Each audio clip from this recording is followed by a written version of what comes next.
Hello all and welcome back to another episode of EastEnders Weekly Podcast, where we discuss the BBC One soap EastEnders, and we are not affiliated with them. We are officially unofficial. You need to stamp that out right now. Yeah, we've had our lawyer Gray look over it, and that's what it is. Yes, I wonder where the bruises came from. And we are going to be discussing the episodes that were broadcast on BBC One between the 16th and the 20th of September in the UK. 2019, and you are Alex, the co-host, who's the second role, and I am Ben, the main host. Wow, I don't even get the honour of introducing myself anymore. No. Things have changed. There seems to be a shift in power around Taking here. it away. You really have. Dictatorship, some might say. That's right. And I just want to say that lovely week this week because it was Hurricane Kathy week. Well, for me, for you, was. It wasn't an official publication from the BBC. You just unofficially, unofficially official. Hurricane Kathy. She had 3 duff-duffs. I know, in a row. It's like the most she's ever had. Although Plant Geek, a friend of ours out there in the Twitter sphere, did mention that she kind of stole them all. They weren't. Yeah, that's what you do. No, it's not real. It's not a real duff-duff unless it's your duff-duff. And she stole them from pretty much Bobby every time. So they were technically Bobby's duff-duffs. No, they weren't. They were Kathy's. She stole them with her face. She's taking them. Her stony face. Her long stairs. What's happening? What's happening to my family? Slowly falling apart. Wasn't sure about her makeup on Thursday. Like the red makeup around her eyes doesn't suit her. Oh, well, more on that later, perhaps on Who Won the Week, when we do the tweets. How interesting. So, something to look forward to then, later on in the show. As we do every week, we do our weekly shout-out. Every week. We did it One once. week. We've done it once, now we're on to week 2. But we hope to keep this going. And if you'd like a weekly shout-out, you can get in touch with us. This week, EastEnders Cast Cards got in touch with us on Instagram. Yeah. I know him. We know him very well. He's a good friend of ours. He can be found on Instagram by looking for EastEnders_cast cards. And he just wants to remind everyone, because we said, give us an EastEnders related thing to say. So he just says, just remind everyone, I have a cast card collection. So it's quite vast, to be fair. He does. He makes his own cast cards and then he sends them off to past cast members or current cast members to sign, and he gets a reply pretty much. Well, even 97% of the time. Oh, you're not Letitia. No, the Dean has not yet replied. She rolls her windows up and drives off. She throws a cast card back at him. But even the policeman who shot Hunter got his own cast card now. Yeah, thanks to EastEnders cast cards. So yeah, if you want to see who all these random extras are, like you might not know who they are, they're not credited.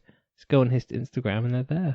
It's a really good Instagram, and there's he gives a bit of a history lesson, as it were, as well. It explains where the characters were in the soap, and it's really cool to see like all these actors and actresses like sign his homemade cast cards, and it's really great. So go to Instagram and find him, and follow him, and follow him, and follow us. Yeah, while you're there, follow us. We're on Instagram, by the way. So there's our shout out this week to our friend at EastEnders Cast Cards. If you'd like us to give you a shout out, don't forget you can get in touch with us on Twitter at EastEndersWeek or our email eastendersweekly@gmail.com. You can also find us on Instagram, our Facebook group, or YouTube.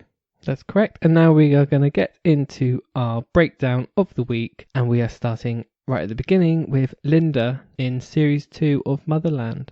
Yes, yeah, that's a reference and a half. It is quite a difficult reference. So anyone who watched the comedy Motherland on BBC Two, there is a second series coming, so something to get excited about. And it's such a great comedy, and it's basically a very realistic look at how the politics of dropping your kids off, dropping your kids off at the school gates, and then all the mothers kind of clicking into one another. Yummy mummies. Yeah, all trying to be better than one another. And that's basically what we got at the beginning of the week with Linda, because she had the really tough task of taking Ollie to his first day at school with his packed lunch. Well, she was very worried. She had packed lunch for Ollie, and she had lots of little treat boxes for all the kids at school. She's adamant that she's going to make sure that Ollie is like the most popular kid at school. But she's not cool enough. Well, she's not. She's old. No. She's slightly older than the rest of the mums. Her dress sense has already been pointed out to her as being a little bit retro But Chantelle's friends with her, and Chantelle's like quite cool. So surely the other mum should be like, "Oh, Chantelle's friends with her." Yeah, but Chantelle doesn't care. That's the thing. Chantelle was like, "Oh, you don't want to get involved with those mums over there. They're like they're the mummy mafia." Was one of the mums the mum from the football practice or not, or do they just look the same? I wasn't sure. All mums look the same. All mums who drop their kids off at the gates, they just all wear the same thing. Gym gear. Yeah. They wear the gym gear, but they don't actually go to the gym. You know, they go to Costa in their gym gear. But yeah, she dropped off Ollie, tried to she saw them in a group and they're all staring at her. And that's when Chantelle sort of said to her, oh, don't worry about them. Yeah, don't bother. But she wants Ollie to like get on well in school because obviously she's a bit worried about him being autistic. So she's like trying overly hard to make like play dates and things. Yeah. And obviously Kim's not here now, who she used to do play dates with with Ollie. But even with Kim though, if you remember rightly, she got a little bit obsessive with having Kim. Right now, tomorrow, yeah, next do you want a play date? Do you want a play date? Come on, let's go on another play date. I've had 3 already, but let's have a 4th. And Kim moved to Scotland, that's the reason why. Yeah, that's how she got away with Pearl. But Linda was adamant she was going to get this play date with this kid because she saw that this kid was sitting a bit lonely on the steps, perhaps in a similar boat to Ollie. And so she thought maybe they've got this connection already. They're both loners. Yeah, but no, she ended up... Oh, no, something happened to Linda. She was a bit late picking up. She was a bit late. Alleged play date. Yeah. And then when she got there, she was now friends with the clique. Yeah. So they're not that difficult to get in with, are they? Well, yes, but I think they almost picked her to spite Linda because they saw Linda was so desperately trying to get her to have a play date early that morning. Linda's better off without them. Oh, I agree with you. And I did feel sorry for Linda. Like, I felt a bit like, oh, like she's a bit friendless.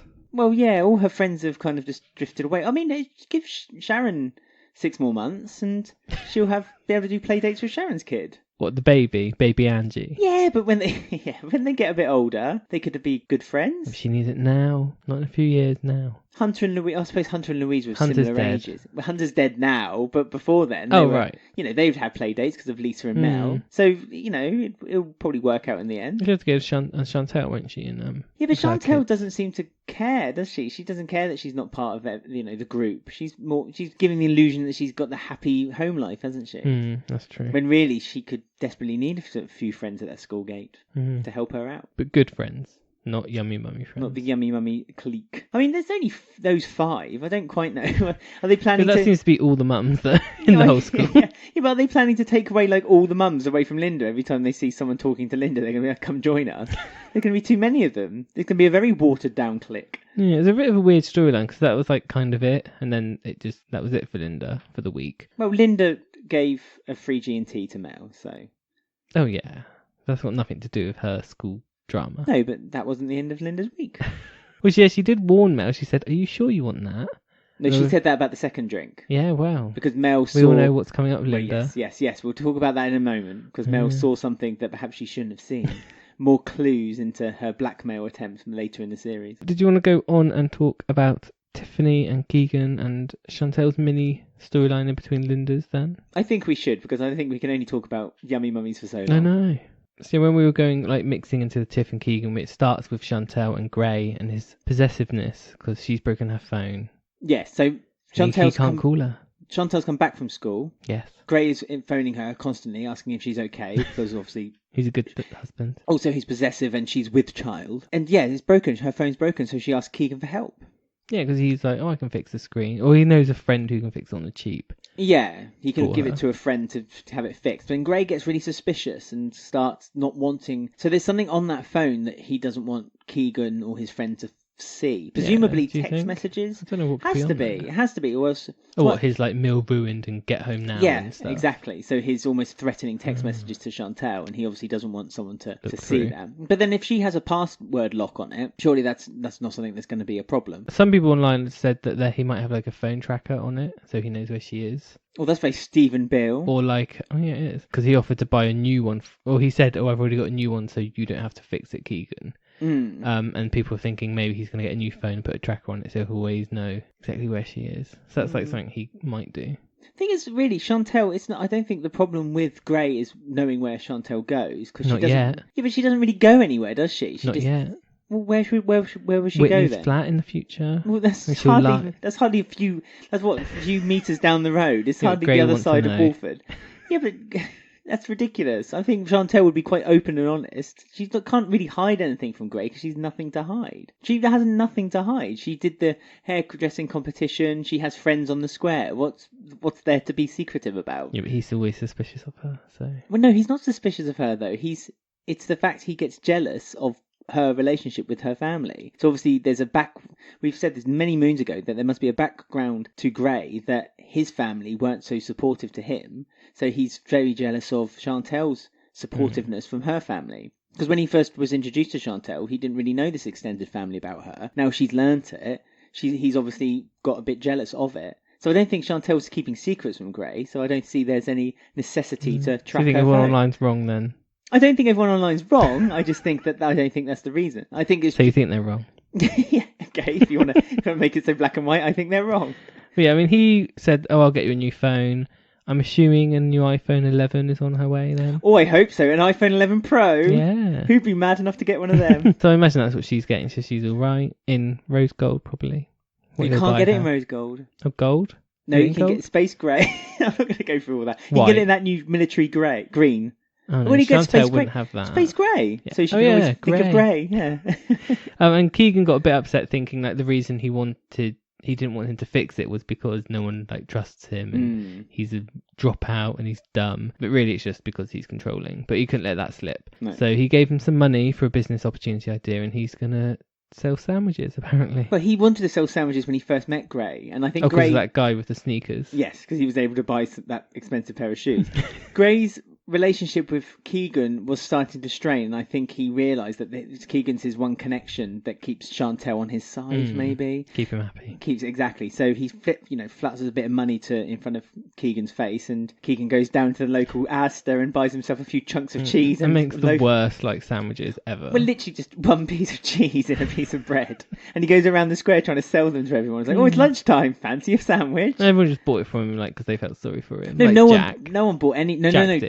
Jack bought one later. Oh yeah, but that's what I mean. Yeah, but I don't think it's because then he had the gourmet sandwiches because then he lied and said, I can cover a few hours here at Walford East to Iqra and Habiba. Good continuity there. They remembered he used to work there. Perfect. And with Hunter. It was all planned. And he made these... They were quite awful sandwiches still. When he was cutting the sandwich in half, it was like falling apart in front of him. He needs to dry that tomato before he puts it into it. Well, it just makes the bread soggy. We have a cat interrupting our recording. No, sorry everyone. Losing our train of thought on bad sandwiches. But yeah, that's when he makes his gourmet ones, and Iqra kind of spurs him on a little bit. Well, yeah, she gives with one hand by saying, you can be whatever you want, you can make whatever you like. You can help us out in Walford East and you can use our kitchen, but I want some of the profit. Give me some of the money.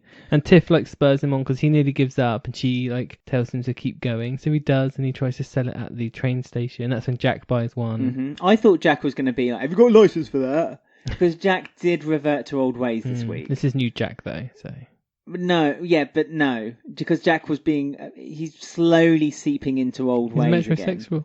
Again. He certainly is. He's getting his eyebrows plucked. Threaded, actually, not plucked. Gah. There's a difference. So yeah, that's when... Because Iqra also says to Keegan, you should try and impress Tiff and say thank you for being supportive and make a meal for her. And he finds out he has the flat all to himself one evening, so he's got ideas above his station. But he's got a bag of oven chips, a few chicken nuggets, cheese probably, some cheese, bread, some leftover cheese that he bought earlier, and he's made a gourmet meal of chips, beans, and peas. And Tiff is impressed because Tiff just is impressed. Oh yeah, and he kind of starts making his moves. Yeah, get a bit intimate, and then Tiff gets up and runs away. And later lies for the reason why she did so. Yeah, it's interesting that Keegan, there's a bit of question about this, how he told her that he was still a virgin at the end of the week. Yeah, see, I thought he had sex with Louise, because there was that scene when he left a trainer in the kitchen and everything was grunting around. Yeah. Or was it Keegan? No, it was Keanu, wasn't it? Keanu was protecting her at that point. No, there was when Keanu was upstairs handcuffed. And Phil walked in and Keegan and Louise in the kitchen. That's why that gave Sharon enough time to unlock him. Yeah. And that's the famous... then Phil... Well, Keanu was underneath. When Keanu crying. had the tear coming down his eyes, yes. And also there was a time when they were babysitting when Phil caught them as well, or someone caught them. So they keep getting caught, so I guess maybe they never... Oh, so they never really completed the act. But yeah, trying to think back, there must have been... him and Shaquille used to... with those girls. What did he and Shaquille used to do? Not together. Practice with each other. Maybe. Who can say? But didn't they used to try and meet up with girls together all the time? So it took me by surprise that Keegan said he was a virgin. Well, that's true. But then, he could still be confident and not have had sex. Just the big man, isn't he? Like Zach Morris. I imagine he was a virgin for a long time. Well, the actor? No, not... I forgot his name was Zach Morris. The character Zach Morris from Saved by the Bell. Oh, Saved by the Bell? Yes. Oh, no. He was always... Never went further than, first, second base, did he? Exactly, but he always put on a show, a bit like Exactly. Keegan. But that's an unfortunate name that the actor has the same name as the character. I forgot about that. Bell. But that took me by surprise. But Tiff didn't tell him what was going on with her, but she talked to Jack about it a bit. She did, and Jack kind of comforted her and said that if he was the one, then he would understand. It's very romantic of Jack. It's like Jack's the one who's metrosexual, bonked every single blonde woman from 1990 to 2018 in Walford. Yeah, well, he knows his ways, doesn't he? He knows how to woo a woman. He does. Pair of driving gloves and some flowers from the local petrol station. And a vest. Yeah. And he's on his way to becoming a policeman again. He keeps mentioning it. I know, it keeps getting mentioned. Every now and it's then. really annoying. Like, a couple of weeks ago, he said, I'm going to be a policeman. And Denise was like, whoa. And her bits wobbled a little bit. And this week again. Says it again. It's like, okay, Jack. Yeah, not quite as exciting. By this point, Denise was like, okay, Jack, I'll get the teas in if I must. I'll go to the cab. And okay, Jack's a police officer. I mean, they are really stretching out his introduction to being a police officer. I'm guessing there must be a reason for it eventually. Like it'll copper on the square, isn't it? Copper on the square. You can keep an eye on things as only Jack can. So, but as I say, Tiff lied because Keegan said he was a virgin, and he said we can be each other's first time, and Tiff was like, yeah, we can. And it was a sweet moment. Poor Keegan, he is sweet, isn't he? He is. He's such a character change from when he was first introduced, when he was just that horrible little gremlin. Yeah, he was that bully. Like Jagger. Kicking dirt into Denise's face and like just plucking her flowers. Yeah, and taking photographs of a bus that crashing under a bridge, And now he's like saying, I'm a virgin and I want you to be my first time, Tiff. I don't buy it, Keegan. And when Tiff is actually more of a bit of a rebel than he is. Right, we're going to go on to our feature now, which is another edition of First Till Last.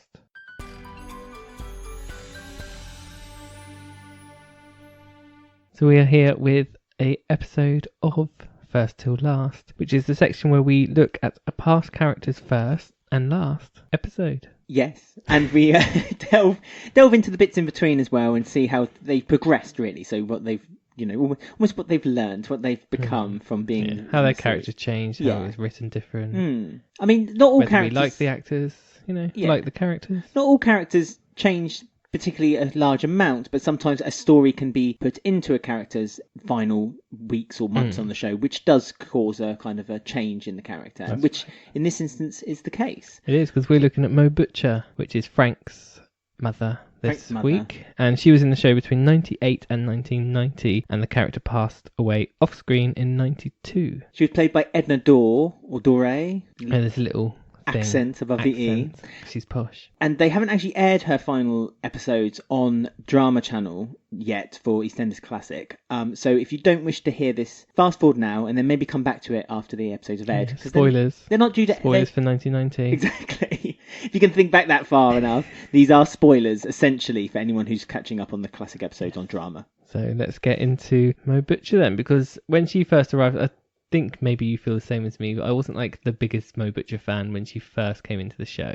No, she seemed like an obvious replacement for a character that had just left. Yeah, because Lou Bill had just left. We were all on a low because she's left the show and she was everyone's favourite. And then she came in like a few months after Lou had died, and pretty much she was like a carbon copy, them trying to recreate Lou's character. But they made Mo quite harsh, and the actress wasn't as soft as the actress who played Lou, so it didn't quite work, and she was a bit too harsh, I feel, at the beginning. Yeah, she had very strict opinions. I mean, and then again, she had a problem with Pat, which was a real trait for Lou as well, and so it was almost obvious what they were trying to do here. They were trying to pick up the pieces from what Lou's character could perhaps have portrayed, but it was a bit different because obviously the relationship was with her son Frank, and she was very protective of him and wanted the best for him. So, but again, quite similar with the way that Lou wanted to protect her son Peter. Yeah, but she just came across a lot more cold at the beginning, I feel.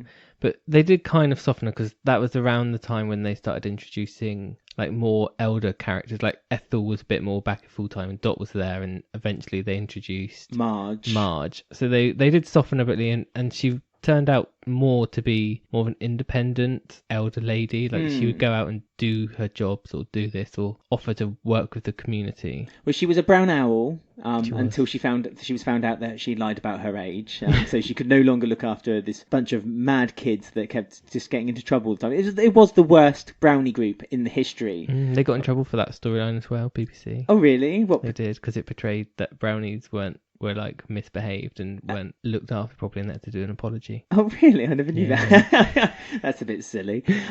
She turned her hand on a few things. She worked on the fruit and veg store, she worked in the cafe to help Ian out and also Ali out, and she cooked all the meals at the Vic. And so she was, as you say, very independent, knew what she wanted, was able to... Kept herself busy. Had a good drive. But she was headstrong as well, like Lou. And that was written better as she was in it for about a year or so, I feel. It was better. Yeah, rather than Lou kind of just stayed in a room and people came to her, Mo wasn't afraid of getting her hands dirty and going out to other people. And so she had a few run-ins with the council as well, over the community centre. And, this is when you started to become more attached to her. Yeah, liked Mo, because you actually agreed with a lot of things she was saying, like...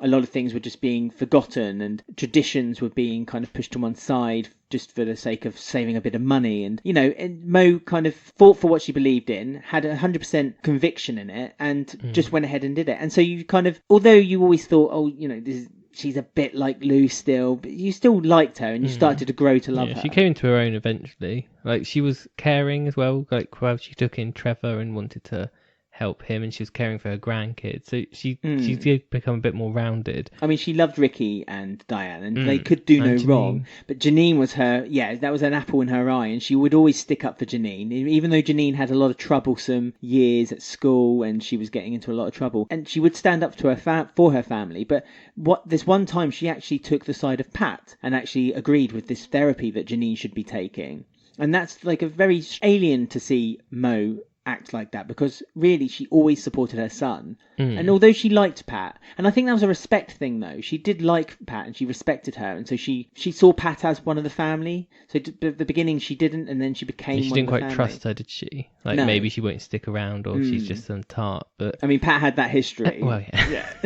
But you found out quite a bit of information about Mo during her final storylines as well, about her family and how she always preferred Frank as her favourite child and not the daughter. Yeah. And she was always fiercely headstrong. Like we say, she liked being an independent person. She didn't like to depend on anyone. She liked to live in her own flat. And that's when they introduced the horrible storyline towards her end, which was the dementia storyline. Yeah, the Alzheimer's. And she was which took everything of her character and what she loved about herself away. And you saw a kind of... It was interesting because, as you said, Mo's character was all about her independence, headstrong, knowing what she wanted. And having that taken away from her showed her as being the weak, kind of, not mollycoddled, but supported woman that she really was. Because at the beginning, as much as she liked to see herself as being this very independent woman, she always relied on Frank quite a lot to help her, decorate the house and have him there to help her out. Yeah, she put upon him. Yeah. So she would put upon him, and it wasn't that it was a smokescreen or it was a mask that she was very strong, because she genuinely was, and she had an opinion and she stuck to it, be it right or wrong. But at the same time, her vulnerability in her Alzheimer's storyline was beginning to show as well, and it was terrifying her, and she could see it from inside. She could see what the outside world would see her as, and she didn't really want the world to see her like that. No, because when she first got diagnosed, obviously she knew what it was, and she hadn't quite lost her marbles, as she would say, quite yet. She knew what was going to happen, and she mentioned like an aunt of hers had the same thing. No, it's her grandmother. Her grandmother, yeah. And she said, I never want to be anything like that. Yeah, that's not what I want people to remember me as. She pleaded to Diane, first of all, which is when she flooded the B&B, and she pleaded to say, if this should happen to me, if I should become senile, then I want you to basically end my life. I don't want you I don't want to get there. Yeah. I know that the producers, they had plans for this storyline to be longer than what was on screen, because I think it was less than a year in total from like the diagnosis to the her leaving the show. I think it was within the year, so it was right about March, April time in 1990 it was discovered, and then she left the show in September. November, September. So, yeah. But they wanted it to last longer, but the actress decided not to renew her contract, which is a shame. It is a shame, because it would have been nice for them to, because it came quite quickly to her. So dementia tends to be quite a slow, painful death for someone who should receive it. And also it would have been nice to see the falling out around the family, because Frank clearly was getting very stressed and not coping with it at all. And he was, screaming. And it would have been nice to see this dynamic where Frank perhaps would have lost it completely with his mum. His mum had written him a secret letter that he discovered, which basically asked him to basically end her life if she gets much worse. Yeah. And I think something in her mind reminded her that she'd written that letter, and so she didn't trust Frank anymore. So she constantly accused him of wanting to kill her when she was having her bad phases. He wanted to give her harm. I mean, give the actress credit. She played it amazingly, even though it was slightly rushed and she ended her contract early or whatever, that the producers wanted her to do more. It was still really well done, I think, in the end. Yeah. Like the last load of episodes that she has really are quite sad. Like seeing her. I mean, it's a sad disease anyway. It's a but terrible seeing it on disease. Screen like that, especially from a woman who was so fiercely independent to then literally having nothing. And there was some scenes where she would suddenly remember and be like, oh no, this is happening to me, please help me, and then it was all taken away from her. It was weird, wasn't it? Because you basically saw Mo being this constantly, when she had the disease got very bad, constantly worried, threatened for her life, was phoning taxis to pick her up, to get her out the car, get her out the B&B. And that one glimpse you saw of her, like her normal self, what Mo was, came out of her when Frank was driving her, and she called him Frank, and she pleaded with him again. She said, please, just end my life. Just, if I turn again, I need you to promise me.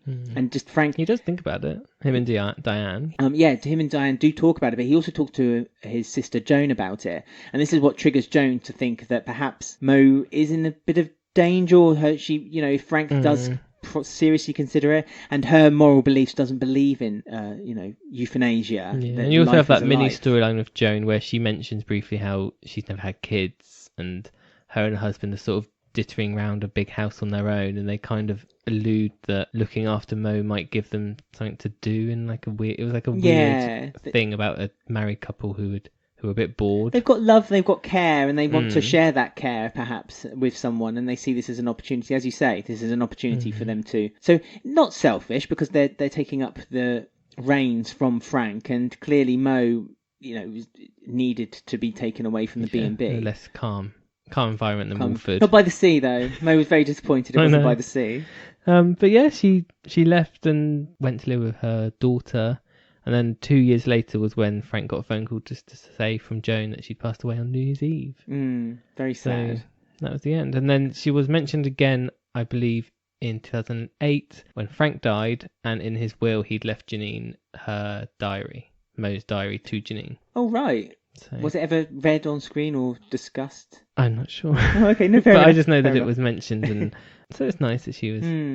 They remembered her and kept her character going. I mean, she was an icon, really. And like you said, she had a bit of a rusty start, but when she found her legs and the character was written a little bit, own. Yeah, it became a different character to Lou. She was great and really enjoyable to watch. And whenever she came on screen, even made Marge look interesting, and she did, though. She kind of, if she had Marge and she was with Trevor, and two characters that weren't particularly very keen, weren't particularly very liked, and weren't very well received, but when Mo was on screen with them, you didn't mind. You actually enjoyed watching scenes with them, and I think that's a credit to the actress who played Mo, and the writers, because whenever Mo had a scene with someone, she kind of made attention to it, made it her own, but also helped the other character seem a bit more uplifted and interesting. And sadly we only got a few years of her because she didn't want to get typecast. She wanted to move on. And I know that the actress said she hated when she was in EastEnders, she always got stopped all the time, like even at a dentist or at a supermarket, and that was obviously what just made her decide to move on. So it's a shame. They can never seem to keep hold of these older matriarch characters for very long, apart from Dot, of course, she'll be there to the end. Yeah, she's still there. Yeah, it's nice looking back on her because it was only 2 years, but the first dementia storyline they have on EastEnders, they did it really well. Absolutely. In fact, I can't think of an occasion when they've done it since. Sylvie Carter. I'm sorry, of course, Sylvie Carter. When she was listening to the music in the bath. Oh, yeah. Dangerous game to play. Yes. But she wasn't a main character. She wasn't someone you kind of were introduced to. No, before the dementia. So you didn't really learn. You only learnt from the Carter family from stories of how she was before. And actually, she wasn't particularly a very nice character. No. But with Mo, she was. She was a family woman. She looked after her own, and she was well loved by the community. So that was a nice look back at Mo Butcher's first till last. Yeah, if you guys have any memories of Mo that we didn't perhaps discuss and you want to share with us, then find us on Twitter at EastEndersWeek, on Instagram at EastEndersWeekly Podcast, or email us at eastendersweekly@gmail.com. You can also find our Facebook group just by searching EastEnders Weekly, or subscribe and ring the bell for our YouTube channel. Just search EastEnders Weekly Podcast. Okay, so that was Mo Butcher's first till very last.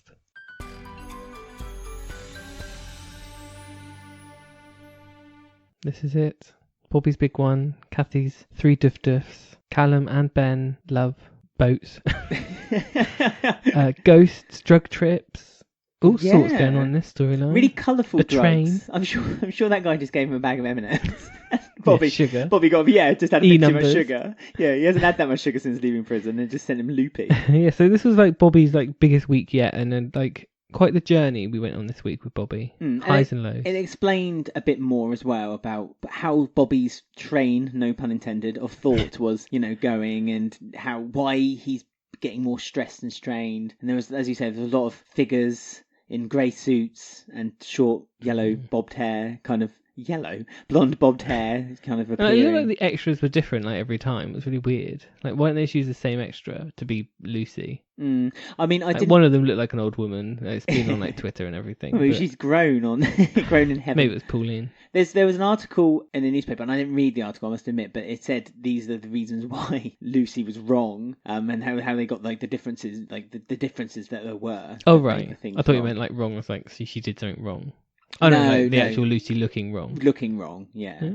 Because they did use stock footage of real Lucy. Yes. But then when they had Lucy stood in the room or standing in the park or in the tunnel, it wasn't her. So they kept it, but they made it a ghostly figure. So she kind of odd. Because even like some of the voiceovers were the actual Lucy, and then some of the voiceovers weren't, and it was all a bit like... Yeah, like I said, it sounded a bit croaky. It was like, alright, Bobby. I guess that's... Follow me, Bobby. It makes you feel a bit like what Bobby's going through, like a bit confused and disorientated, maybe. Yeah, that's true. I guess. So he's seeing things from lots of different ways and perspectives. I mean, Kathy was on all storylines this week. I think she was involved in about 5 storylines on my account. Which is how she stole so many duffs this week. Can I just ask, if anyone's listening and they know the answer to this, can someone tell us, has anyone ever had, when the soap turned into a 4-day-a-week soap, has anyone ever had a duff every single day of that week? There must have been someone. I reckon it's happened more than once. Probably Mick Carter, like last year. Oh, yeah, Mick Carter probably. 4 days in prison. with the tin of Or beans. Hayley last year. She had like... Oh, yeah, she had a lot, didn't she? Loads. Around Halloween time when she was giving birth. On that building. She was up there for a while. Dropping bottles whilst it's in a drum and bass. Yeah. But yeah, Kathy was getting involved, which we enjoy. I did mention I didn't like her makeup on Thursday. You did, but... I just want to mention it again. Don't be mean to Kathy. I'm not being mean. She still looks younger than he is. She doesn't really need the makeup, does she? No. It did confuse me that Tina was still there, even though I thought she'd already left. Yeah, unless she left, came back again to do the bottle order and then left again. And it was really odd with Tina as well. It was really confusing because there was something that we should have known. Yeah, like the order was wrong. The order was wrong, but she couldn't say anything to Kathy. But she said something to Linda and they like laughed and I don't know, it was really weird. But yeah, it's like we were meant to know why Tina got the order wrong. It was really odd. Because she's rubbish. I don't know if there's an edit that we weren't privy to. I don't know. It was really weird. It was weird. But I thought she'd already gone to Italy, but apparently she hadn't. But that was that. And Robbie and Bobby was planning to move into Max's house because he's had enough of Ian. But had even though Max had offered a house for him for free, he then assumes that his friend Imran comes come on over. He was just phoning his friends at this point. Yeah, and it was like Bobby got really angry with Jack when he said no. It's like, come on, Bobby. Yeah, but it could affect... I am on your side. It could have affected Jack's job. What job's that? Well, he might be a policeman. Oh, really? Yeah. Ooh, he finds out at the end of the week. That sounds hot. He's gonna celebrate with a donut and a cup of tea. So yeah, I was like, oh, for God's sake, Bobby. I'm here trying to cheer you on as the new best cast member of the show under Ben. What? Under Ben, does that make you laugh, does it? Little chuckle. Or someone's under Ben later. Well, no, not really, because he Might stood be. him up because he was helping Bobby. Yes. Parallel to this, we had like Ben and Callum trying to arrange a date. Yeah. And they It was sweet. It was really sweet, It their was very story. sweet. I thought it was really, really great because Callum was really happy when he got the text message from Ben. I still find it weird how suddenly Callum's like out.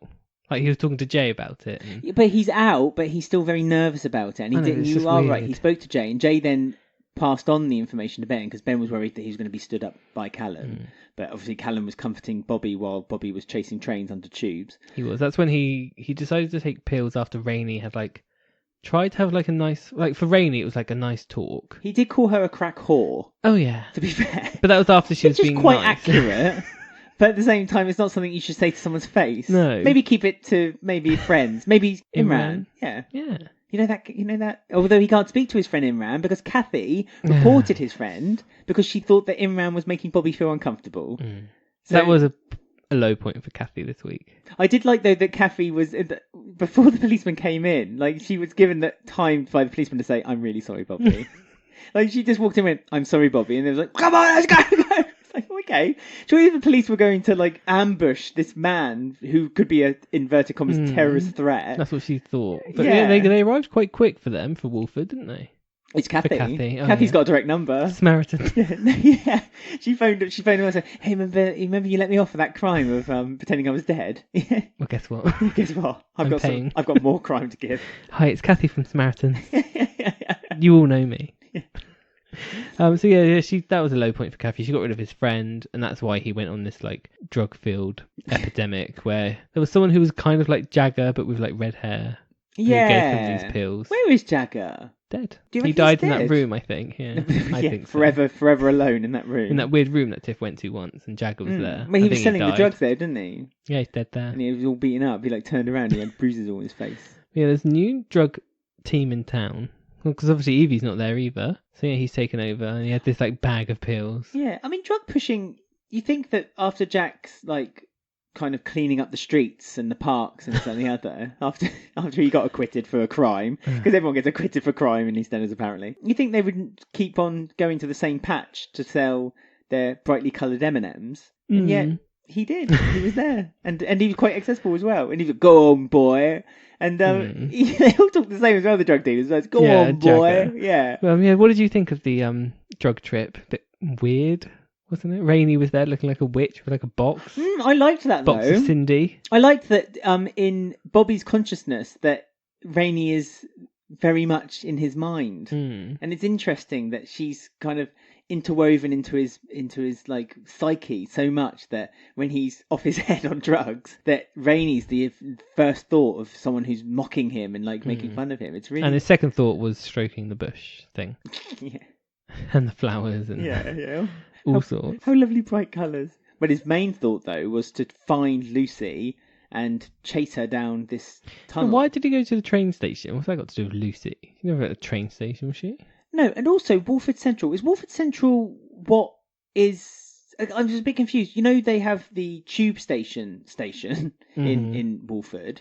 Is it that's the above ground station? No, because Shirley that's what Michelle used to go on. It used to go underground, didn't it? With the stalker. Yeah, but you can have an underground that starts above ground and then goes under. I think it's the first time we've seen Walford Common train station. It's its first appearance. It is. I looked on a map for it and I couldn't find it anywhere. So yeah, that was weird, and he had like images of her walking through the park where her body was found, but obviously that's where Jane dragged her. So I don't know why he was imagining that. So it's all a bit strange. Why he would know that as well. And the jewelry box looked bigger than it used to. That looked different than the one that Rainie opened. Lots of discrepancies. I mean, you think they'd keep the original props. Yeah. But yeah, I don't know why he went to a train station, but he went there. Luckily, Callum had. But why followed was him. Callum there? Again, there was no reason for Callum to be there, and he was like getting ready. Was he going to get some clothes for the day? But then Ben Some had new already... underwear. Yeah, crotchless or something. But maybe, but Ben was already waiting at Walford East. So why was bad top? that was an awful top? Lots of Ben's tops are awful. Yeah, I hate all of them. It was really ill-fitting. Yeah, and it was just really horrible, shiny material. Yeah, Ugh, Callum yuck. didn't mind, but for me, I think if Ben walked into the restaurant and I saw that, I'd be ooh. Yeah, Maybe I made a mistake. blind date. Come back, Whitney. All's forgiven. I thought like maybe he followed Bobby because he saw Bobby run out of the cafe and leave his bag, but he wasn't following him at all because he was texting Ben about a date and stuff. Yeah, he was too busy talking to Ben still. He's like, oh, can't wait for tonight. It's going to be fun. Wasn't he still in his suit as well from the Undertakers? So he wasn't even changed yet. No. But that's maybe the he'd been somewhere and just got off at Walford station, maybe. But he's still living above the... Yeah, but he might have been like gone somewhere for a funeral. Yeah, but surely you take a hearse if you're... Maybe he was picking up a top hat.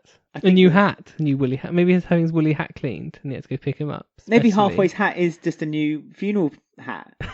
That'd be nice. But he followed Bobby into the tunnel. We nearly got a third Callum run. But he like turned it into like a downhill walk thing. It was like a power walk, wasn't it? It's like kind of heel toe. But it was still funny and interesting to watch. Yeah, any kind of faster movement than usual from Callum is always fun. Yeah, because his legs and arms don't seem to. No, his work arms together. stay perfectly by his side. We discussed this when he runs. His legs kind of jolt him, so he's kind of jogging like a kangaroo. But his arms are perfectly straight to a 90-degree right angle by his side, so they don't move. Just his top half. And his posture stays like completely straight. His back is completely straight. Very good posture for Callum. I think I need to show his running. I might make a video and put it on Twitter this week, just so I can explain myself better. We had more special effects as well when the train nearly ran over Bobby and he was in like a trance and Callum saved his life. I smell a green screen. I did see that. With the white light behind. Also, Lucy turned into a puff of smoke when the train went by. Yeah, I didn't see that. Yeah, Lucy was on the tracks, and as the train came toward her and hit her inverted commas, she went gone now. Yeah, she went. Poof. So the memory of Lucy had gone. I think it was. Yeah, I think that was. I think basically that's the last we see of Lucy's ghost. Well, because Bobby then went back to the house and he was perfectly fine. He was. Him and Callum had like a really nice chat in the ambulance together because he mentioned how his time in the army had like affected him as well. Yeah, he got shell shock, which was a lovely throwback to a few months when he was first kind of dating Whitney as well, and I mean when he had that secret injury. Yeah, he kept whacking it with a beer bottle. That's when that was the beginning. Leg, that was. Yeah, but that was a secret injury on his leg, wasn't it? No, I'm talking about years, like 2 years ago when he had the secret, like he had an injury on his like ribs, didn't he? Because he like people thought he got blown up by a bomb. Oh, but he was saving someone. But this was the story. He saved the child, but not the mother. Yes, this was the same thing. Stupid. Yeah. So the leg thing was why he couldn't go back into the army, and he was whacking it with the bottle. But that leg thing's gone quiet, hasn't it? Because we didn't know if it was real or if he was just doing it because he didn't want to go into the army. He made it up. Because that's when Ben and Callum first met. Yeah. And that was the beginning of the playground. The kindling of their story. And luckily, again, Kathy's advice was a bit dodgy when they're in hospital because Ian kind of said, well, maybe we should get a counsellor then. And Kathy was like, no, Ian, all he needs is you. It's like, for God's sake, Kathy. I know. I'm here talking about your 3 duff-duffs. She's turned a bit Peterbilt. What? Well, because she thinks that people from the outside don't need to look into their problems. Well, it's family. Family problems need to be sorted out by the family. And so Kathy, when Kathy never used to be like that. Kathy would be very welcoming and comforting and wanting people to come in and discuss the problems to help them out. But Bobby, alas, does go see a counsellor eventually, but then storms out and goes, he can't help me, and just leaves. And then Ian says, so he hasn't been banging on about his Muslim religion again, has he? It's like, all right, Ian, calm yourself. I know. Ian's just trash. But like he was slightly better at the end of the week. Ian was. He was quite a bit more, not relatable, because he's not relatable, but he was a bit more understanding-ish. I think Kathy solved the problem, though, really, if you think about it. Because Kathy invited the Ahmeds to... Not Miriam. No, Miriam couldn't make it. Too busy to pray. Friday prayers, yeah. No, she can't make it. She's still pining over that necklace. I mean, when are we going to get an explanation for that? I'm assuming we were correct a few weeks ago when we thought maybe she's scared to go outside the house. Yeah, but how many excuses can she make? Because that was weeks ago. So is it every prayer she's been going... You don't question Miriam. What she says, everyone just goes, yes. Yeah, but you should question it. It's the only way you get the answers. But yeah, Kathy arranges them to come around and welcome Bobby into their religion. And he seems a bit more calm when he comes back. And that's when he has that actual calm, grown-up conversation with Ian and doesn't run out to the room. Yes. Which seems to be the trigger. He just locked the doors. Yeah. He couldn't run away. Yeah. just pad the room a little bit and just hope that he doesn't. Yeah, just a normal conversation with him and Ian solved their problems. Now. Ian said, I won't ever let anything happen to you. So I don't know if something's now going to happen to Bobby. He says he won't ever give up on Bobby. So, and which to a degree is true. Ever since Bobby's come back to Ian, despite the problems, Ian has kept up with supporting Bobby. Not to his best degree sometimes, not to his best. Well, he made another bacon sandwich this week for him. And again joked about it. It's like, Bobby will like bacon, won't he? And Kathy kind of said, just hold your horses, Ian. Just calm down now. Come on. So that was Bobby and Ian's grand relationship. And then we also had the sort of end of Ben and Callum. Well, we'll go back to their date, shall we? Well, their date that never happened. Yeah. Their first date that never kind of... Well, it did happen, but it happened in hospital. At a different location. Where they always seem to meet. But he got quite emotional at the end, Callum, didn't he? I think it all hit him at once. Yeah, I think he was overwhelmed by everything. Like, this was meant to be his first date with Ben. He was quite excited. I think there was the relief that Ben forgave him, but also that he shared his secret with Bobby about him being shell-shocked and his history in the army. And quite an eventful day. Nearly got hit by a train. Big day for Callum, yeah. And bigger than his wedding, apparently. Oh, yeah. And he's a gay man now. He's a gay man now. But yeah, he's sort of like... Because Ben said, like, oh, I've always wanted to date a hero. Wink. Yeah. I mean, that has made their bonds tighter between them. He helped save Ben's nephew. That's right. So Kathy needs to buy him a thank you present next week. I want Ian to invite him into the family. Like Phil invited? Yeah, Phil invited Callum into the family after he saved Ben's life. That'll take Ian years. Sonia's invited to the family. They all have to connect somehow. I love this extended Mitchell family of Sonia. Sonia and Callum. Yeah. Like the outcast from their own family has now come in being embraced. Right, so we move on to the short bit about Rainie now. Oh yes, because we touched on Rainie a second ago about her appearing in hallucinations for Bobby. We did, and also our Kathy, stealer of Duff Duffs, appeared in this storyline too. Yes, another story with Kathy, the drug pusher. I know. Again, Kathy, I was disappointed with, even though I'm her number one supporter. But her choices are ridiculous. That Rainie basically threatens, like, I won't let you babysit toddler Abby unless you give me drugs. And she's like, okay.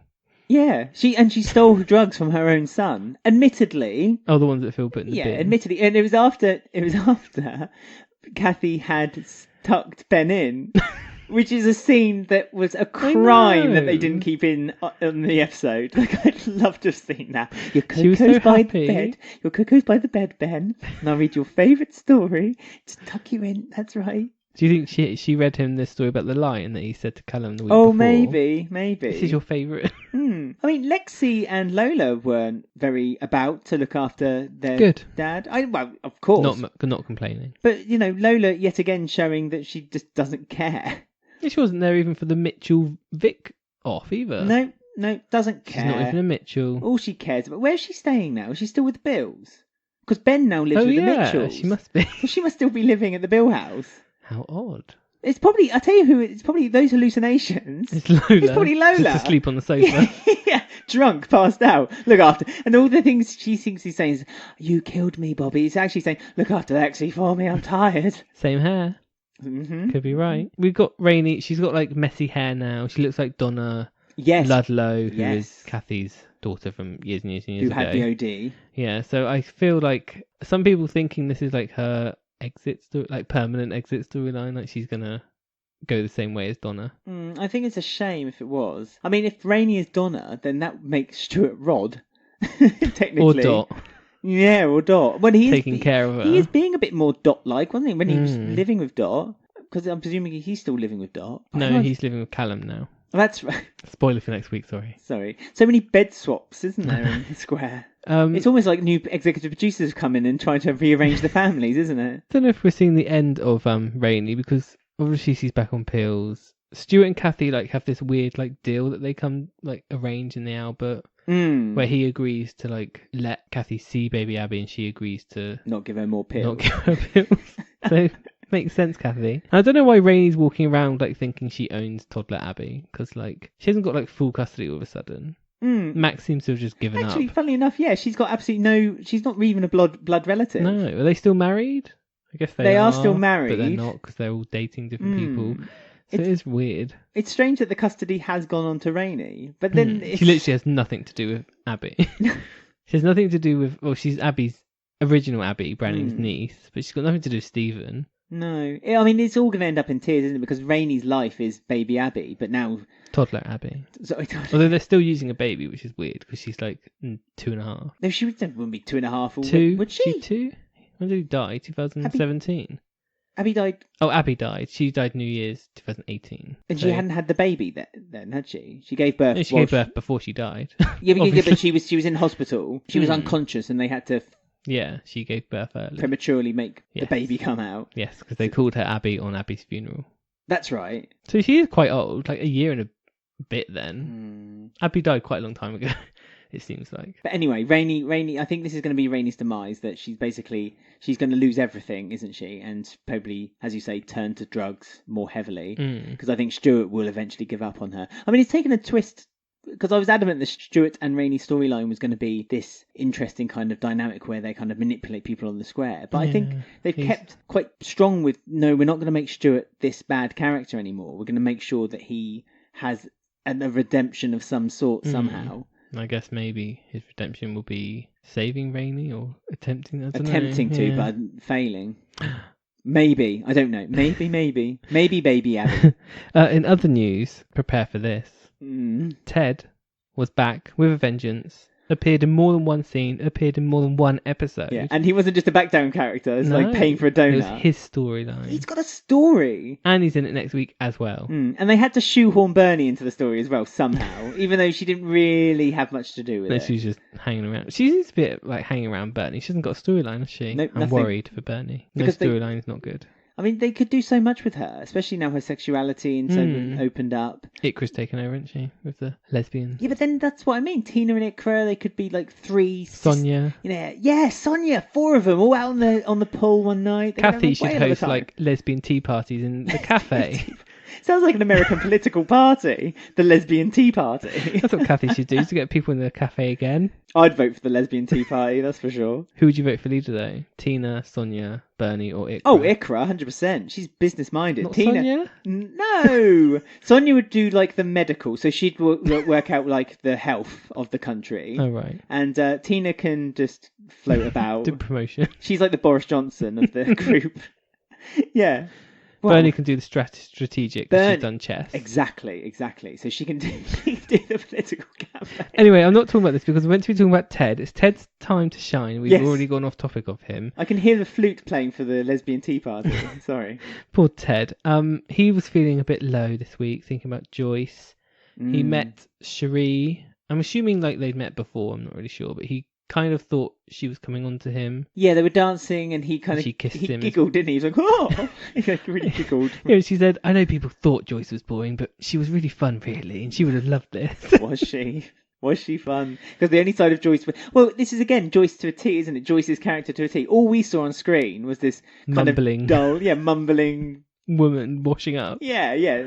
Or eating a sandwich. Yeah, and then or a quiche or something really dull. And then when she died, everyone was like, oh, I remember when Joyce used to mend my clothes for me. Oh, these are the magazines Joyce used to read. What a laugh she was. Yeah, Joyce was great after she had a few. Though Joyce did have that bingo win that time. That did. Which did show her lighter side. Oh, yeah, because she left the door and laughed and jollied off and like jogged off. That was a great funny. Time. But he's sort of missing, he says, because he kisses her even though he knows it's Patrick's girlfriend, which is a bit like weird, but he says he did it because he was spontaneous, and it was the only fun he's had since Joyce died. Although he did have fun at Pride, I thought. Oh yeah, that's true, but then that's a different situation, wasn't it? He wasn't intimate with a woman. No. Well, that drag queen, or wasn't it? That wasn't a woman though, was it?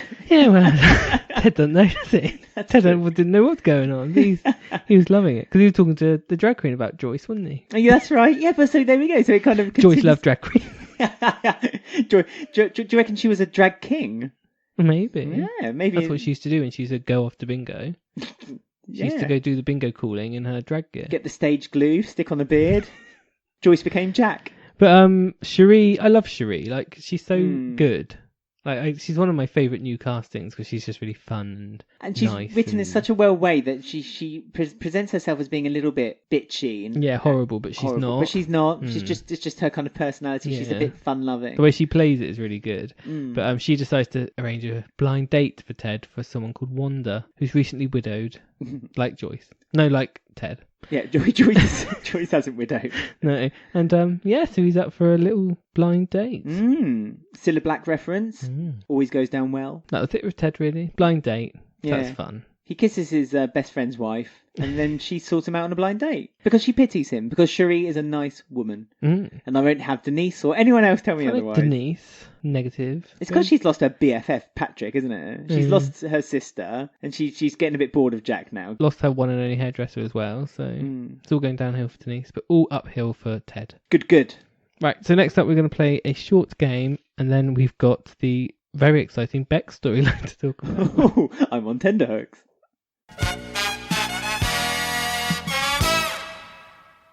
Right, we're here to play another edition of the classic game, because it's been here since the beginning, of Slater Family Values. What's the other game? Oh, Martin Fowler's 5 a Day. Yeah. They're the Classic. two original, they're the OGs. So on this game is basically 6 degrees of separation. So I give you 2 characters who are currently on the show. You have to then link them together within 6 steps, and it has to be 6 steps, in 60 seconds. 6 steps in total? Yes. Okay. And you link them by their relationship, or their storylines, or their personalities, all on the square, because everyone in Walford is related somehow, especially if you're a Slater. So in 60 seconds, I'm going to give you 2 names, and there's also a bonus point if you can include the other person in your 6 steps. And people playing at home, if you want to do that too, please do. People really do join in at home as well. They do, yeah. And they leave a little comment on YouTube, it's all there. They do, and they normally do really well, but I'm questioning if they give themselves the strict 67-second limit. Yeah, exactly. Right, so are you wow, ready? you question it too. I do. So, right, I want you to link Chantelle Atkins to Arshad Ahmed, and a bonus point is if you could include Kathy Beale in the steps. I'm sure there's a link there somewhere. Right, so are you ready? You've got 60 seconds in 3, 2, 1, go. Okay. Chantelle Atkins is the daughter of Mitch Baker. I'm just going to write this down because I forget otherwise. Mitch Baker is the... Okay, Mitch Baker is the ex-partner or husband of Karen. Karen works in the laundrette, and someone who used to cover for Pauline in the laundrette in the old days was Kathy Beale. Is that allowed as a link? Did she? Yes, she did. I'm not sure if she did, she but you've did. got 20 seconds. Keep going. When Pauline was pregnant, she covered. Go. Kathy Beale. Oh God, now I'm stuck. Kathy Beale has a gay son called Ben. Right. Mitchell. You've got 4 seconds. And Ben Mitchell. What's he got to do with Arsha? You ran out of time. Oh, I got myself unstuck. I won't say it actually because people play along at home, but there's like a really obvious link with Kathy I've just worked out, but it's fine. So you didn't do that, I'm afraid. I've got you thinking now. I'm trying to think of the obvious link. Can you just give me a couple of seconds so I can just think? What, from Kathy to a step to Arshad? Yeah. Oh! Bobby Beale! Oh yeah, all that. Bobby Beale I was thinking of Masood. They had a they had a thing together. Oh, why did I go I always have to go the rainbow route, don't I? Right, my steps were Chantelle's brother is Keanu. Keanu and Ben are currently having a feud. Okay. Ben's in a relationship with Callum. Callum shot Mick. Mick got Miriam to help when he was shot when she was first introduced, and Miriam is married to Ashad. Okay. No, fair enough. That's quite random. That was good. That's more random than mine. Mine was a bit obvious with the Mitch, I suppose. I think when I stick too close to the family, I get it wrong. I need to think wider from the box. Also, I want to say I rewatched some episodes, and I know for a fact, because I saw her in a laundrette kind of tarp, that Kathy Beale did cover for Pauline Fowler while she was pregnant. How common of Kathy. So there. Stick that in your pipe and smoke it. Well, there you go. You failed at Slater Family Values, so hopefully people in the comments will do better than you. Yeah, let us know and get in touch with us on the usual routes on Twitter, Instagram, or find our YouTube channel, and don't forget to subscribe and ring the bell for notifications. And that was another edition of Slater Family Values. Right, we're on to Bex now, which... Weird intro in the week when she was just sat in a bath and dropped her phone in the bath looking at pictures of the university building, I'm assuming. No, she was looking at people travelling, I thought. She was looking at travel photos on Instagram. I thought it was a university building.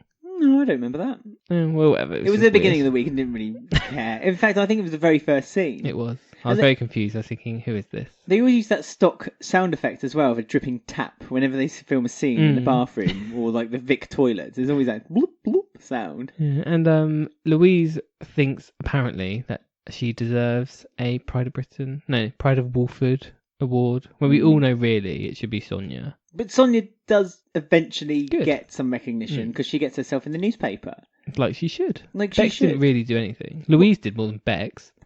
How did Louise do more than Bex? She actually got kidnapped and dragged outside. Yeah, but she didn't actually and had a body get shot onto her.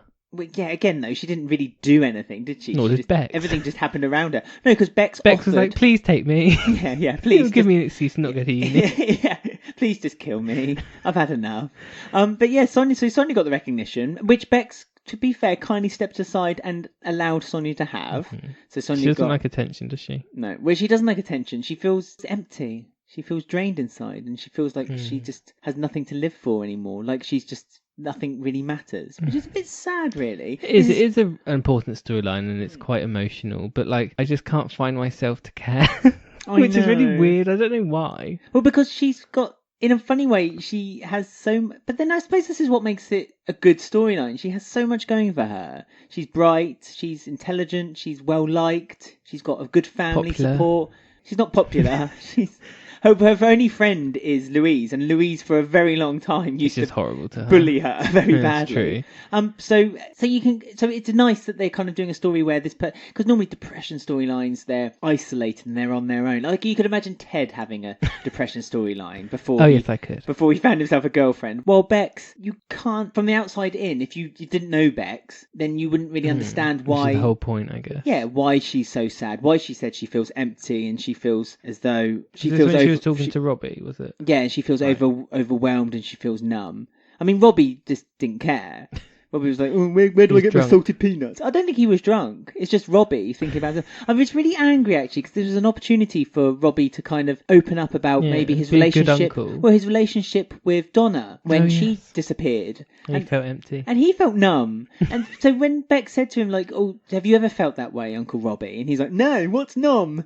And he just then dum-da-dum-da-dum, and off he tumbled off. And then gets a phone call. And from then from Anita. And then all of a sudden his world's collapsed around him and still doesn't care. It was random. His son's like been in an accident on the way to school and he has to go to India. So like that's that. Yeah. I'm secretly hoping is that like a secret exit? He just won't come back from India because he went missing for like 6 months in India recently. Well, yeah, no, I don't know. It's just the actor who plays Robbie is almost now like I don't know if you've seen the memes that have been released and the GIFs of him kind of like pointing at the doing because he wanted to be the voice of a toilet or something on a train. Yeah, and it's I don't know. It's almost like the actor is now knowingly acknowledging that my character is just. Nothing. Trash. There's no reason for me to be there, and yet they still pay my paycheck, and I'm still here, and it's just really, really odd. Yeah, really it's just like Robbie's gone now. Yeah, I mean, there was no need for him, to be fair. But then when Robbie was given something, you're talking about that one scene with Nita? No, when he was with Donna. Oh right, yeah. That was a nice story too, and it just had it every time. Dean Gaffney has a story with Robbie, a decent story with Robbie. They seem to just pull the carpet from underneath him and just say, "Ha! You thought you were going to go somewhere, but it's not happening now." And Can't be trusted. So I do feel a little bit sorry for Robbie or Dean Gaffney, but at the same time, just write him better because he has got. I don't think Robbie would have reacted that way toward Bex. I don't think he is that selfish. Robbie's always been. I don't know. Weird, It just seemed weird. I mean, the Jackson Fowlers aren't in a good place. Like that's like the family because Sonia's got no storyline. Bex has a storyline, but it's literally I can't watch it because it's not interesting to watch. And Robbie is Robbie. No, Robbie's not there now. And it's just like they're in a bad place, that family. And plus they have no roots, do they? Because they're staying with Dot. So there's no real... Yeah, they're like loosely related to Dot, but not really at all. Which is Branning sides, isn't it? Yeah. So not really. Yeah. It's just weird. Yeah, I find it hard to care about Bex's storyline, but I don't know where they're going. Which they're not going to have her commit suicide. No. I don't think. Maybe she'll attempt suicide and that will be like the wake-up call. Because they have to wait till Martin comes back to do anything big with her. Because that's her dad. Yeah, true. So yeah, I don't know what they're doing with Bex, but I just find it hard to care, and I don't know why, because like Bex is a character you've seen born on the show and grow up, and normally characters like that you really care about, like Tiff or Lucy and Peter and Stephen, but like with Bex it's just like meh, Bex. But I don't know why. I don't know what it is about her. But again, maybe it's the kind of like the Robbie syndrome. They just kind of, every time they give Bex something meaty or interesting to do, they just kind of prematurely end it, and there's no real conclusion to it. But they've managed to like bring Louise like to a next level as a character, like with her pregnancy storyline and Keanu and the Keanu stuff. They've just not done the same with Bex, and it's just really odd. Like there must be loads they could do with Bex. She's like a Bill, well, like an original character. Bill and a Fowler, and yeah. She's a young character, so they could experiment a little bit. I mean, in a funny way, it might have made some sense just to let her go off, have the university story. I know this is real long term. A bit like Libby. Yeah, go off for 3 years, maybe come in now and then for just a hey, remember me, I'm back. She's only in it part time. Like I know she's a full time character, but she's not in it that much. But surely she could still go to university. But this is the story, isn't it? She doesn't want to go to university. She wants to find herself, and she wants to go travelling and break mobile phones in a bar. It's just weird because she could easily say that to Sonia. Sonia would be like, okay. Like, you know what I mean? It just seems weird. Especially after everything that happened to Bex when she had that breakdown. And she ran away. Yeah. And Sonia said, right, I'm going to do everything in my power to make sure that you're happy now, Bex. Because you could easily say to her mum and dad, like, I don't want to go. It's weird that she's not opening up to them. Yeah, very strange. Right, so let's go on and chat about Mel. She's coming to her own now. Her best mate's back. She seems to have had a fire lit under her. Yeah, really kind of psychopathic, isn't she? She's like the Mel we wanted a year ago, really. Yeah, the Mel that we thought she could be. She was a bit too nice when she returned. Too placid. Yeah. But going for it this week. She has one of her big rants in the Vic, which I enjoy. Yeah, with the Mitchells. Yeah. Telling all the characters how like awful they are. Well, no, but this is the thing. She tells all the characters to a point how awful they are, but she has deliberately contained the important bits that will eventually be the explosion that's going to happen. She is sitting on a bombshell, isn't she? Hell of a bombshell. For what she found out last week, and like had it confirmed slightly this week as well. But like Phil was just horrible this week. I thought, quite unnecessary. Why was he so against this funeral? It's like. Well, I mean, I get that he was upset because his son got shot by Hunter and his daughter almost died because of the hands of Hunter. I know, but it's still like way too personal and weird. I mean, it did crack me up when Louise said that to Bex, you're the only one who tried to help me in the pub that night. And it was like, well, Phil did want to bash him. He got a spanner ready. When he just dropped it, he was like, calm down, Hunter. And dropped the spanner and then laid on the floor. But yeah, I think he was just over the top nasty Phil this week, like to Mel. I mean, it's because we've been used to seeing a placid Phil from last week when he was being nice to Sonia, bought a Chinese takeaway, being nice to Ben. So I thought you were talking about Phil from 1990 when he's just having fun, laughing, joking. Yeah, but... Friends of Arthur Fowler. Yeah, well, getting Arthur to deliver packages that he shouldn't be. And then you go fast forward to current Phil, and it's like, God, horrible. Much more red-faced and angry. Just horrible, Paul. I did feel for Mel. Like, I know Hunter was horrible, but he's blaming her for him. It's just not fair. No, absolutely, completely. But then I think, as you say, that was the fire that stoked Mel up to know that she needs to now take down the Mitchells. She had 2 gins in her. She did. But she also had Lisa nagging in her ear as well, because Lisa's really upset because she feels like the Mitchells, or Phil specifically, has taken Louise away from her. They had that perfect... Which he is. Well, absolutely. Like, they had that perfect 2 weeks. But you can see that Lisa has moments when she's about to unravel and she hasn't got Mel to kind of stop her from going too far, because Mel is probably unraveling too, just at a bit of a faster rate. Yeah, they're on different levels, but both unraveling into crazy, insane women. So together they're going to cause one hell of a breakdown. And I thought, Jay should have, stepped up and told Phil where to go. It's he kind of did. Kind of, but not really. Yeah, well, after Lisa bought him that pint, and he had to explain away the reason why she bought the pint, because he let Mel visit the coffin, which he had every right to, because eventually... Yeah, and that upset Phil. It's like, all he did was let her look at the coffin. Yeah, and Jay's like, well, you can't tell me how to do my job. If you owned the funeral parlour, fine. And I did what you asked me, which is not to arrange the funeral. And he lied and said it was because the Cokers didn't agree with this, that and the other. But yeah, so, I mean, Jay did most of the things in his power to kind of prevent this funeral from taking place. Yeah, Phil still wasn't happy. Phil still had a moan about it. Miserable. Blah, blah, blah. What he needs is a good drink. I thought you were going to say something else then, from Sharon.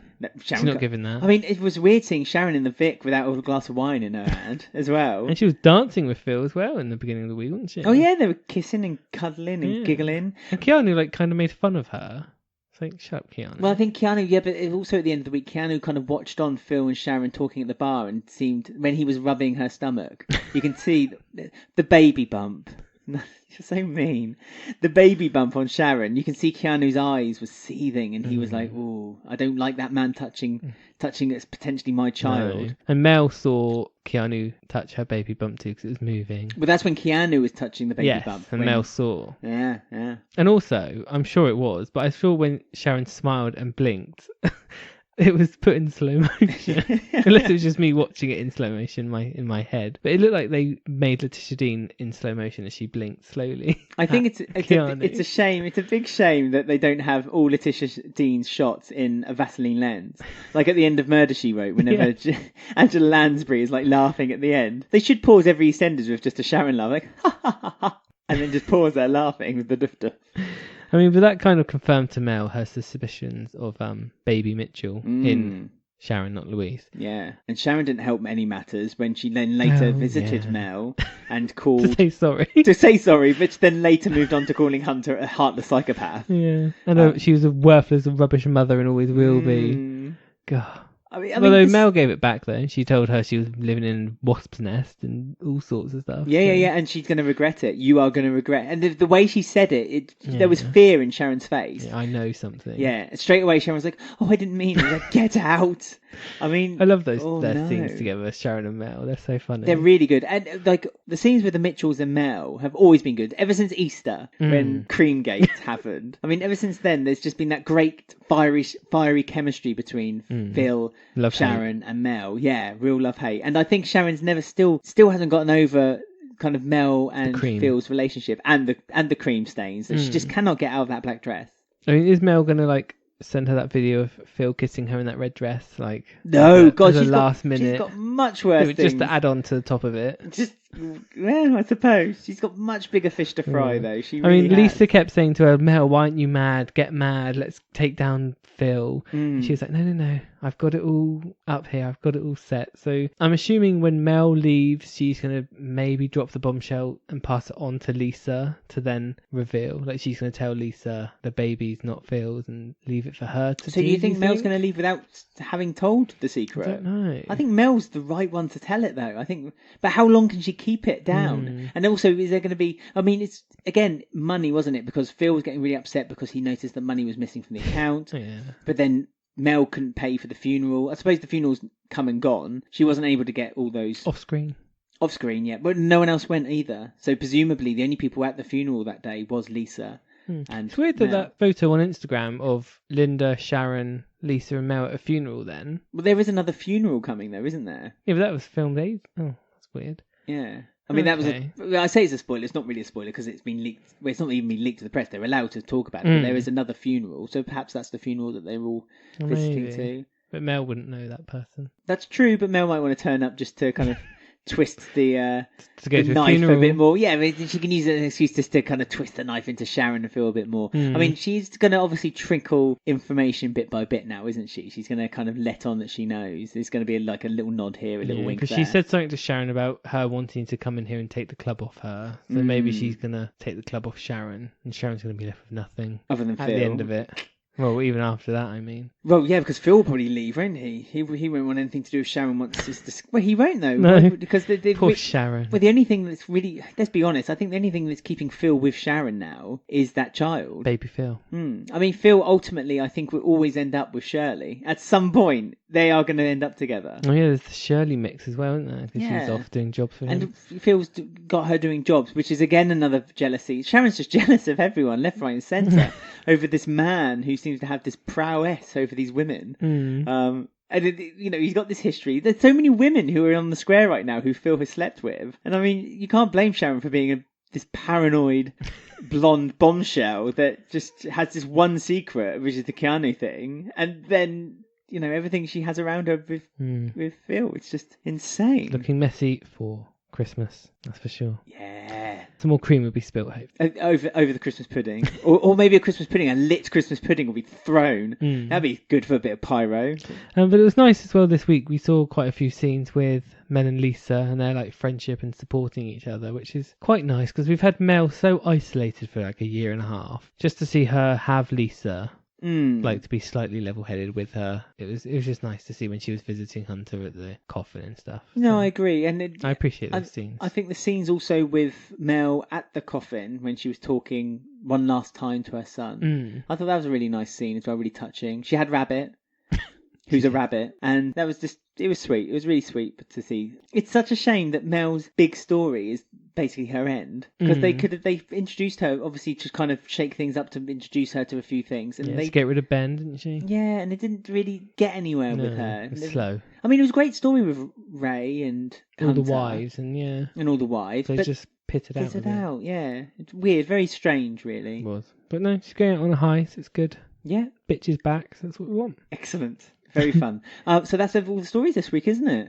Yes, it is. Apart from our stories of our fans. That's right. So we're going to go and do Who Won the Week and I Ain't One to Gossip, where we read out your tweets and your messages to us. And we also look back at an episode that happened this time a few years back.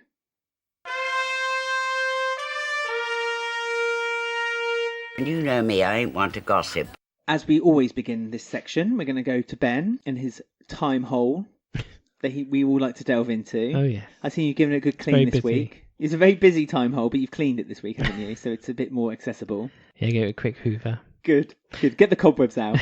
So where are we going? We are doing birthdays first, of whose birthdays we missed this week. So the first birthday was the 20th of September, 1980. Sarah Hills was born. Oh, Who is Sarah Hills? She is related to Irene. And the actress that plays her is the girl that used to be in My Family. Do you remember her, the blonde one? She was the daughter who went to university. Yeah, her. Did she the one who had schizophrenia, or am I? No, she dated the guy. Oh, Joe. Sean. Is it Joe? Oh, is the actor Joe called? Wicks? I can't remember what his name. The actor was called Sean Maguire. Yeah, him. The one from Waterloo Road. No, not the Waterloo Road. Right. Ackley Bridge. Was he on Ackley Bridge? Yeah, he's one of the teachers. Oh, Sean Maguire? Oh, I don't know. He had a music career, but then who didn't in the 90s? Anyway, it was her. Okay. She was in it for 3 years. I don't really know much about her, so we're moving on to 19th of September 1994. And Linda Carter thinks she's such a good mum, she missed Johnny's birthday. Not Johnny. Johnny's the golden boy. I know, number one. It wasn't mentioned this week, was it? No, I don't remember it was. If it was, I blanked it. Her children were mentioned, but only because at the school gate she was saying, I've got 3 children who are much older. Oh, yeah, that was it. And also, Ian has forgotten his, what would he be? His kid. His grandchild. His grandchild, yeah. Louis Beale with Lauren. It was his birthday. He was born on 17th September 2015. Named after Lou Beale. Surprised Lauren didn't make a fuss about it. Yeah. You forget my child. So yeah, Kathy and Ian didn't care about him, did they? No, nor do we. Busy in New Zealand. Good. Stay there. So the episode that I watched this week was the 18th of September 2017. Quite recent again. It was. You like going back to the bad era, don't you? Bill's restaurant has just been set on fire and blown up. Why not? Stephen's just died. Oh, this is when Max murdered Stephen. It was. Jane's in hospital. Not good. No. And Kathy's come back for suntan from a holiday, all happy. None the wiser that any of this has happened. Why did no one tell me this has all happened? And Kim sees her. She's with Vincent, which is nice. Oh, I miss Vincent. And she says, "Oh, do you think I should tell her?" Because Kathy's like walking around all cheery, not knowing what's happened, and no one really cares that Stephen's died apart from Kathy. Good. At least because someone. they've all found out that he's had he lied about a brain tumour and things, and she was all upset saying he's died of the brain tumour. Lauren's drinking again, downing a bottle of vodka because she's annoyed at Stephen's secrets all coming out. No, it's because Lauren wants to make it about herself, as usual. Abby's also crying over Stephen to Donna in the flat because there's a baby inside Abby. There is baby Abby. Yeah. God. Louise at the moment is worried because Travis might see her scars when they first have sex. Oh dear. She seems to have forgotten that. Yeah, I was going to say that. What do you put on your skin to like get rid of like stretch marks and something oil? I don't know. Oh, no, I'm just saying. Maybe Louise has been bathing Like herself aloe in vera oil or something. something like that. Yeah, so she's worried. Then Bex is saying, no, you're beautiful, Louise. He won't mind. He's a good guy. Oh, so Beck's being a good friend. Yep. And then probably about half an hour later, the reciprocant would be the same. I gotta say, when I was watching this episode, it was so slow. Like, it's so weird watching it. It's really slow. Yeah. It just goes from one block to another block, and then another block, and then the episode ends. And the last thing was that Carmel is having like a heart operation, and they tell Kush that he's got it and it's hereditary, but it skips like a generation because his older brother didn't get it. So it means that baby Arthur, might have it because Kush is his dad, and he tells Stacey. That's right. And that's a big revelation. I remember that, because doesn't he have like an attack in the middle of the square? Yeah, but this is when Carmel is having an operation to get something fixed. Okay. And they say to Kush that he's got it, but it's hereditary, so he could have passed it on to his sons. Okay. So Arthur might have it. That's been forgotten as well, isn't it? Yeah, it's all been forgotten. But that was 2017, very slow. It was just before we started doing the podcast. Oh yeah, it was. Yeah, just before. Oh. The Maguires was when we started. And Denise has just said yes, like, about marrying him or something. Oh yeah, because he's getting wheeled off to have an operation. He's like, will you marry me? And she's like, yes, I will. But and that broke up really quick, didn't it? I know, but that was that. I'm sure it was what it was. We look back maybe more fondly. Was it good? Yes, you said it was slow. It was slow. It was really slow. Yeah, I had to fast forward a lot of it. Just like skip. Like the dialogue. And Joyce was scrubbing the floor where I think, like, was that when the time Ted shot through the window? Oh, what killed? I think it was a shot similar Johnny. time, yeah. Because she was like scrubbing the floor, moaning at him about a mess or something. Yeah, stop using that gun. Oh, God. Just anything really with Ted and Joyce is going to be a bad time. Yeah, that was their storyline, was her cleaning the kitchen floor. And that lasted all week. That was like one of the big revelations. One of the 4. Great. So thank you for that, Ben. It's okay. You sound I exhausted. do it for you. Thank you. And our listeners. Each week we ask you who won the week. This week we did something a bit different, and we asked our members on our Facebook group to choose for us 4 stories that we can use then for the vote for How who won lazy the week. of you. Well, no, it's not lazy. It's a Facebook group exclusive. So if you want to join in next time to choosing which stories we'll be using as our vote, then go to our Facebook group by searching EastEnders Weekly Podcast and click to join. So the 4 that were chosen by our members were Bobby's Bad Trip, Mel's Mitchell Meltdown. Yeah, that was good. That took over at the end. Ted's Frustrated Fumble. No. And Beck's Breakdown. God, no. I'm presuming you can guess the 2 bottom. Callum and Ben. Yes. Sorry. I do that joke every week. I know. Ted, then Bex. Ted was bottom. Ted's course. Frustrated Fumble was 8%. Bex was 9%. Second place, do you want to hazard a guess? Mel, but she should be first. No, Mel was second, so 31%. And Yeah. Bobby's Bad Trip Yeah, but got she should be first in my mind. 52% of the Although vote. Bobby was good too. Very good. Yeah, Oh, Clay. both their stories were great. And so they're very good. I mean, there was, 7, 8 stories this week? So to choose just 4 was very difficult. And 2 of them were Bex and Ted. Yeah. Well, I didn't choose. That's true. Our Facebook group chose. What a bunch of fools. Thank you. You're all great and we love you. Thank you for everyone who voted on our Twitter, our Facebook and our Instagram accounts. A few comments which we had this week, which I've delved into. On Twitter, Jamie Coleman T said, Bobby, this kid is a great young actor and Queen, Kathy and Ballum to win. Mel is definitely a close second with Lisa and Jay. Well, he got that right, didn't he? Before the results. He certainly did. We had 2 people who compared a partnership with another partnership in the past. So Sean Snowden on our Facebook group said Callum and Ben will be this EastEnders generation. Can you guess who? What, from EastEnders? Yeah. So Callum and Ben will be this EastEnders generation. What, gay couple? It must be Christian Said. Not necessarily a gay couple. Oh, I don't know. Sharon and Grant. No. Callum and Ben will be this EastEnders generation, Ian and Cindy. What? No. Well, that's what What, Sean... it's going to end in terror, is it? Sean believes. Terror? Well, Cindy and Ian don't end well, do they? Oh, no, he gets her shot. She gets him shot. Yes. She? And cheats on him twice. Maybe. At Shirley's Pussy said Mel and Lisa are the... Can you guess? These aren't EastEnders. Mel and Lisa are they're singers. Can you guess? The blank and blank of Walford. Mel and Lisa are Mariah the blank... and Whitney. No. Mel and Lisa are the Lady Gaga and Beyonce of Walford. Oh. there you go. Keep those coming in if anyone wants to compare characters to others, please. and we can carry on this as a game. Oh, God. Very much appreciate them. Pat on our Facebook group says, this is a bit off topic, but Kathy's red eyeshadow and liner is worrying me. I told you we were going to talk about it. So So you said that you were a bit concerned Didn't by suit her. No. It made her look puffy and tired and upset. I thought that it made her eyes look a bit more inward. So, like, you know what I mean? So her eyes got a little smaller and... Yeah, not larger. It's not what you want. No. She looked like she had pink eye. She's stressed from all the rubbish that Tina's Well, I was going to say. Rubbish manager. She's pretty tired. Bethan on our Facebook group said, I'm starting to warm to the stylized scenes, as long as there's no silly music, and thought it worked well tonight. Loved the gritty look of the train station scenes. Take a bit of getting used to, but I'm starting to enjoy it. So I feel they overdid Lucy's ghost. Like, it would have been more impactful if they, like, cut all her appearances in half. Like, it was a week full of Lucy's ghost and, like, grinding noises. It would be more effective if they did less. Less is more. I mean, I'm just going to be controversial here, but I still stand that I think the music worked on that one scene when Mel and Hunter were leaving the club.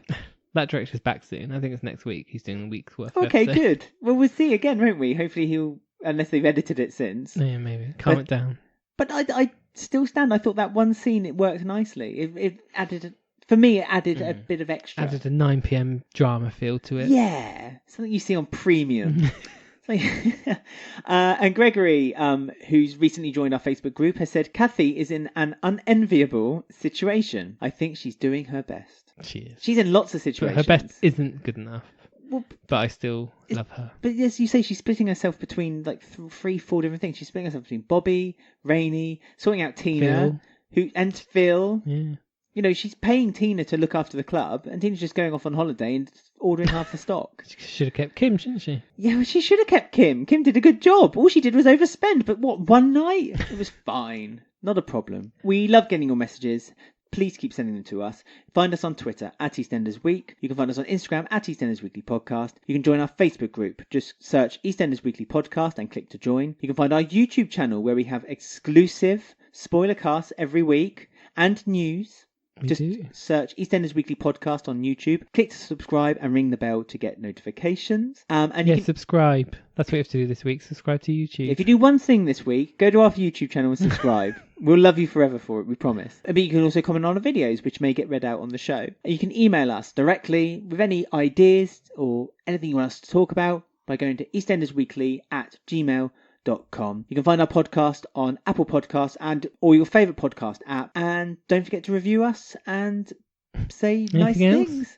I just want to get it all out there. I want to get it all in the fresh air. And I want to say thank you to everyone for listening. Yeah, hope you all have a good week. Ben and I will be back next week. Bye.